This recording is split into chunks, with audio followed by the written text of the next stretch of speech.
Hi hello வணக்கம் நண்பர்களே, welcome to uncle John show. நான் ஜான்சன். வியூவர்ஸ், உலக கத்தோலிக்க திருச்சபையிலிருந்து பிரிந்து சென்ற சபைகளான ப்ராட்டஸ்டன்ட் சபைகளான லுத்தரன் சபையாகட்டும், ஆங்கிலிக்கன் சிஎஸ்ஐ சபையாகட்டும், மெத்தடிஸ்ட், பேப்டிஸ்ட், பெந்தகோஸ்தி, இந்த சபைகள் எல்லாம் அவங்களுக்கென ஒரு ஆயர்கள், அதே மாதிரி பாஸ்டர்கள், இவங்களெல்லாம் கொண்டு திருச்சபைக்கு எதிரான கருத்துக்களை தங்களோட சபைகளோட கொள்கைகளாக கொண்டு இன்னைக்கும் தனியாக சிறு சிறு குழுக்களாக இயங்கிட்டு வராங்க. ஆனால் உலக கத்தோலிக்க திருச்சபையோட பாரம்பரியத்தை காக்கிறோன்னு சொல்லி உலக கத்தோலிக்க திருச்சபைக்கு எதிராகவே இன்னொரு கத்தோலிக்க திருச்சபை உருவான வரலாறு உங்களுக்கு தெரியுமா? அதுவும் உலக கத்தோலிக்க திருச்சபையோட வழிமுறைகள் அத்தனையும் இந்த திருச்சபையும் பின்பற்றுறதுங்கிறது உங்களுக்கு தெரியுமா?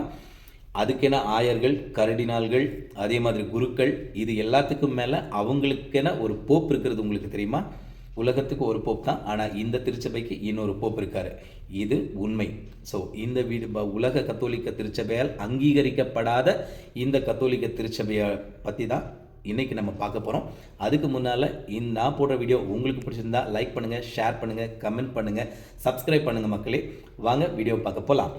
1968 மார்ச் 30 ஸ்பெயின் நாட்டில் உள்ள ஆண்டலூசியா மாநிலத்தோட செவெல்லா மாவட்டத்தில் இருந்து தெற்காக 40 கிலோமீட்டர் தொலைவில் அமைஞ்சிருக்கிறது தாங்க பால்மர் டி ட்ரோயா அப்படிங்கிற விவசாய கிராமம். 1968 வரைக்குமே இந்த கிராமம் உலகத்தால் அறியப்படாத கிராமமாக தான் இருந்தது. 2 சிறுமிகள் மாதா தங்களுக்கு காட்சியளித்தார் என்று கூறும் வரை. இந்த பால்மர் டி ட்ரோயா கிராமத்துக்கு அருகில் ஒரு லென்டெஸ்கோ அப்படிங்கிற வாசனை தரும் மரம் ஒன்று இருக்குங்க. இந்த மரத்துக்கு பக்கத்தில் தான் மரியன்னை தங்களுக்கு காட்சி கொடுத்ததா ஆனா மரியா கோமஸ் மற்றும் ஜோசஃபா ரொமேரோ டாரஸ் அப்படிங்கிற 2 சிறுமிகள் 1968 மார்ச் 30 அன்னைக்கு கிராமத்துக்குள்ளே வந்து ஒளி தோன்றியது, அதன் நடுவே மரியன்னை தோன்றினார் அப்படின்னு சொல்கிறாங்க. ஊரே அங்கே அந்த மரத்தடியில் கூடுதுங்க. அந்த கூட்டத்தில் இருந்தவர் தான் பால்மர் கிராமத்தை சேர்ந்த கிளெமெண்ட் டோமிங்கஸ் அப்படிங்கிறவர். அவரும் இந்த சிறுமிகளோடு சேர்ந்து மரியன்னை எனக்கும் தரிசனம் தந்தார், இயேசு மற்றும் மரியன்னை என்னிடம் பேசினார்கள் என்று மக்களிடையே திரும்ப திரும்ப இவர் கூறிய இந்த செய்தி தான் உலக கத்தோலிக்க திருச்சபைக்கு எதிராக பால்மேரியன் கேத்தலிக் சர்ச் அப்படின்னு ஒன்று உருவாக காரணமாக இருந்ததுங்க. ஆமாங்க, இந்த ஊரில் நடந்த இந்த சம்பவங்களை ஆய்வு செய்து விசாரணை நடத்திய உள்ளூர் கத்தோலிக்க ஆயர்களோட அறிக்கையின்படி அப்போதைய போப் 6ஆம் பவுல் அவர்களால் இந்த சம்பவங்கள் அங்கீகரிக்கப்படாமல் நிராகரிக்கப்பட்டது. ஆனாலும் இந்த கிராமத்தில் மக்கள் கூட தொடங்கினாங்க. மக்களுக்கு ஏதாவது ஒரு சின்ன இது கிடைச்சாலும் அதை ரொம்ப விரிவாக விசாரிப்பாங்க இல்லையா?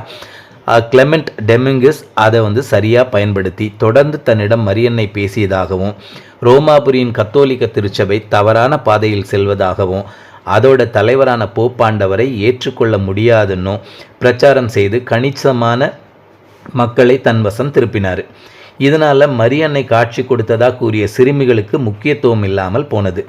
அதன் பிறகு அந்த சிறுமிகள் எந்த இடத்திலும் மரியன்னை காட்சி கொடுத்ததாக கூறவே இல்லை. ரோமை கத்தோலிக்க திருச்சபை இச்சம்பவத்தை அங்கீகரிக்காமல் இருந்ததற்கு இதுவும் ஒரு காரணம். 1973-74 ஆண்டுகளில் கிளெமெண்ட் டொமிங்கஸோட ரோம் எதிர்ப்பு அதிகமாகுது. அதாவது ரோமையோட வழிகாட்டுதல் தவறானதுன்னும் வாடிக்கன் தவறான பாதையில் போகுதுன்னும் போப் 6ஆம் பவுல் அவர் பலவீனமானவர்னும் இவர் தெரிவித்த எதிர்ப்பு கருத்துக்களால் பல பாரம்பரிய கத்தோலிக்கர்களோட கவனம் இவர் பக்கம் திரும்புது. இதை சரியாக பயன்படுத்தின Clement Dominguez 1975 Carmelite of the holy face அப்படிங்கிற அமைப்பை கத்தோலிக்க திருச்சபையில் இருந்துட்டே ஆரம்பிக்கிறாரு. ஆனால் இந்த அமைப்போட விதிமுறைகள் கடுமையானதாக இருந்துச்சு. கடுமையான ஒழுக்கம் மற்றும் வெளி உலகத்தில் இருந்து தனிமை அப்படின்னு ஏகப்பட்ட விதிகள் இருந்த இந்த அமைப்புக்கு குருக்கள், ஆயர்னு உருவானாங்க.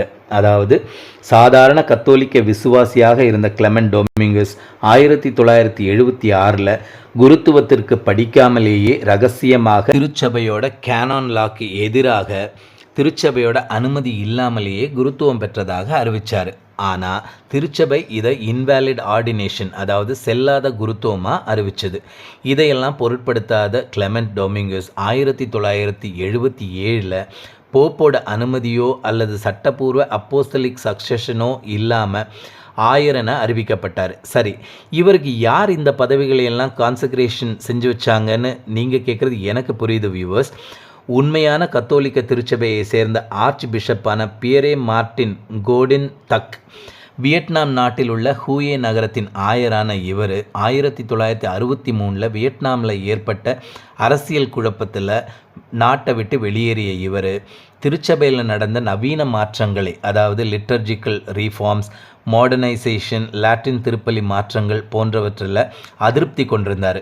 அந்த சந்தர்ப்பத்தை பயன்படுத்திய பால்மேரியன் குழு இவரை மனமாற்றம் செஞ்சு நீங்கள் தான் உண்மையான ஆயர், கடவுள் உங்களை பயன்படுத்துகிறார்னு நம்ப வச்சுது. அப்படி கத்தோலிக்க திருச்சபையில் அதிருப்தி கொண்டிருந்த திருச்சபை முறைப்படி சட்டப்பூர்வ குருத்துவம் பெற்ற, முறையாக ஆயர் பதவி பெற்ற, அப்போஸ்தலிக் சக்சஷன் உள்ள இந்த ஆயர் தான் பால்மேரியனான கிளெமெண்ட் டொமிங்கஸுக்கும் அவரது ஆதரவாளர்களுக்கும் திருச்சபையோட கேனன் லாக்கு எதிராகவும் போப்போட அனுமதி இல்லாமலேயும் குரு மற்றும் ஆயர்களாக கான்சக்ரேஷன் செஞ்சு வச்சார். அதனாலேயே கத்தோலிக்க திருச்சபை இவரை திருச்சபையை விட்டு வெளியேற்றி 1976 எக்ஸ்கம்யூனிகேஷன் செய்தது. ஆனால் பின்னாளில் கிளெமெண்ட் டொமிங்கஸ் தன்னை திருச்சபைக்கு எதிராக போப்பா அறிவித்தப்போ பால்மர் குழுவிடமிருந்து விலகிய கத்தோலிக்க பிஷப்பான பியரே மார்ட்டின் தான் ஏமாற்றப்பட்டதை உணர்ந்து 1980களில் கத்தோலிக்க திருச்சபையுடன் சமாதானம் செய்து சபைக்கு திரும்பிய இவர் 1984 உண்மையான கத்தோலிக்கராகவே மரணத்தை தழுவினாருங்க. சரி, இப்போ நம்ம கதாநாயகன் கிளெமெண்ட் எப்போ போப்பா ஆனார் பார்ப்போமா? 1977 போப்புக்கு எதிராக கருத்து கூறிய இவர் ரோமில் போப்பின் ஆசனம் காலியாக இருப்பதாகவும் உண்மையான போப் பால்மருக்கு மாறிவிட்டதாகவும் கூறியது.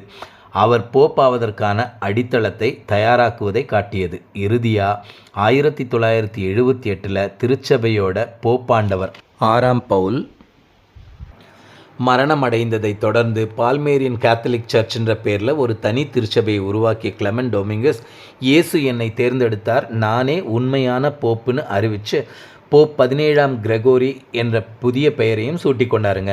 ஆக 1978ஆம் ஆண்டு உருவானது தான் பால்மேரியன் கேத்தலிக் சர்ச். அதன் முதல் போப்பா கிளெமெண்ட் டொமிங்கஸ் தன்னை அறிவித்து கொண்டார். 1978 பால்மேரியன் கேத்தலிக் சர்ச் உருவானது முதல் இன்று வரைக்கும் 4 போப்புகள் பதவியில் இருந்திருக்கிறாங்க. தற்போது சுவிட்சர்லாந்தை சேர்ந்த ஒருவர் தான் 2ஆம் பீட்டர் என்ற பெயரில் போப்பா பதவி வகிச்சுட்டு வராரு. இதோட தலைமையிடம் எங்கே இருக்குன்னா ஸ்பெயின் நாட்டில் உள்ள மாதா காட்சி கொடுத்ததாக சொன்னாங்கல்லவா, அதே பால்மர் டி ட்ரோயா கிராமத்தில் தாங்க. தற்போது அது நகரமாக இருக்குது.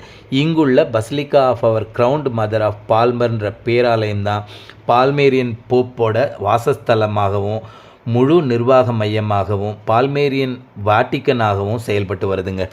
கடுமையான விதிமுறைகள் மற்றும் கடைபிடிக்க முடியாத நடைமுறைகளையும் கொண்ட இந்த பால்மேரியன் திருச்சபை தன்னை அறிவித்து கொண்டாலும் இந்த திருச்சபைக்கும் உலக கத்தோலிக்க திருச்சபைக்கும் எந்த தொடர்பும் கிடையாதுங்க.